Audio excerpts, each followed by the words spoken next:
নাগৰিজুলিৰ আখাৰীৰ শিক্ষানুষ্ঠান খাতৰবাৰী উচ্চতৰ মাধ্যমিক বিদ্যালয়ত উলহ মালহেৰে উদযাপন শিশু দিৱস।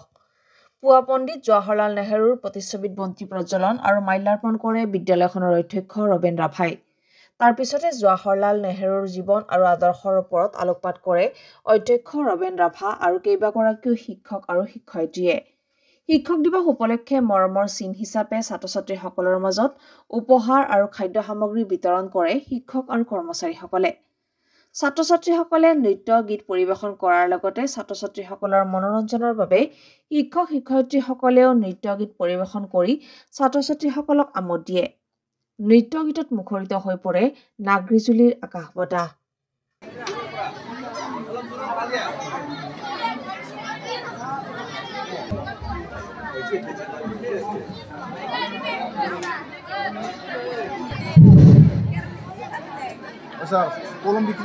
এতিয়া আমাৰ 2 নম্বৰ কাৰ্যসূচী ইমানতে অন্ত হ'ল। এতিয়া আমি টিচিত আছে আমাৰ বন্তি প্ৰজ্বলকৰ চমু বক্তব্য। সেই হিচাপে মই আমাৰ মাননীয় অধ্যক্ষ ৰবেন ৰাভা দেৱক আজিৰ এই শিশু দিৱস সম্পৰ্কে দুআষাৰ চমু বক্তব্য ৰখাৰ বাবে মই আহ্বান জনাইছোঁ। পৰিচালনা কৰা সন্মানীয় সভাপতিদেৱ, এই সভাতে উপবিষ্ট খাতৰবাৰী উচ্চতৰ মাধ্যমিক বিদ্যালয়ৰ সন্মানীয় শিক্ষক শিক্ষয়িত্ৰীসকল, কৰ্মচাৰীবৃন্দ আৰু মোৰ অতিকৈ মৰমৰ ছাত্ৰ ছাত্ৰীসকল, দিনটোৰ তাৎপৰ্য সম্পৰ্কত ইতিমধ্যে আমাৰ বিদ্যালয়ৰ শিক্ষক তথা আমাৰ এগৰাকী জ্যেষ্ঠ শিক্ষক, ইয়াৰ উপৰি আমাৰ শিক্ষক ও কৰ্মচাৰী গোটৰ সন্মানীয় সম্পাদক আমাৰ ৰত্নেশ্বৰ বড়ো ছাৰে আজিৰ দিনটোৰ যি তাৎপৰ্য উদ্দেশ্য ব্যাখ্যা ইতিমধ্যে তোমালোকৰ আগত উত্থাপন কৰিছে, উপস্থাপন কৰিছে।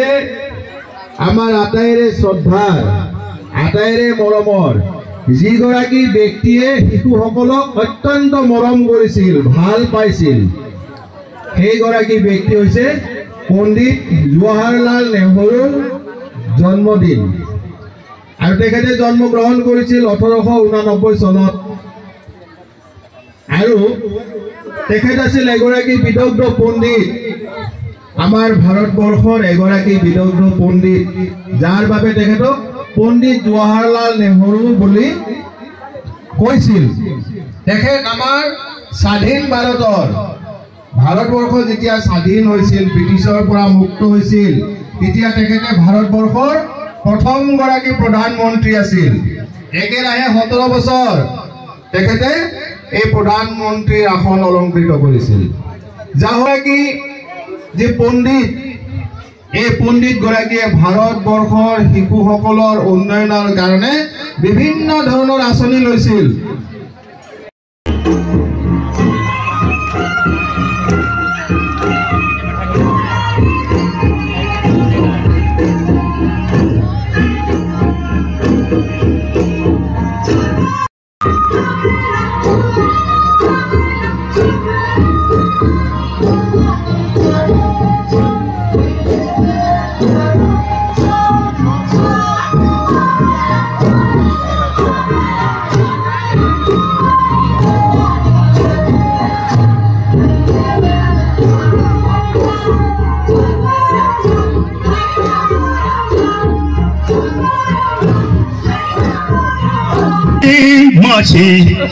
不再叫你歌声把地，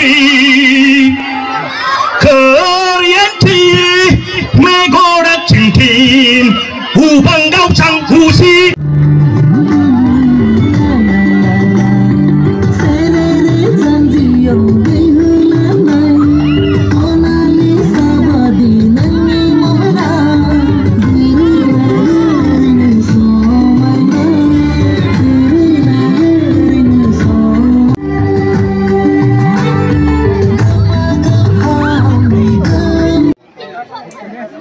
নাই দেখোন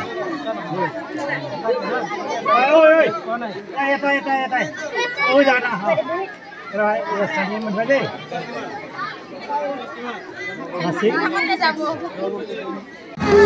xin anh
News Desk Report, Assam Reports Live.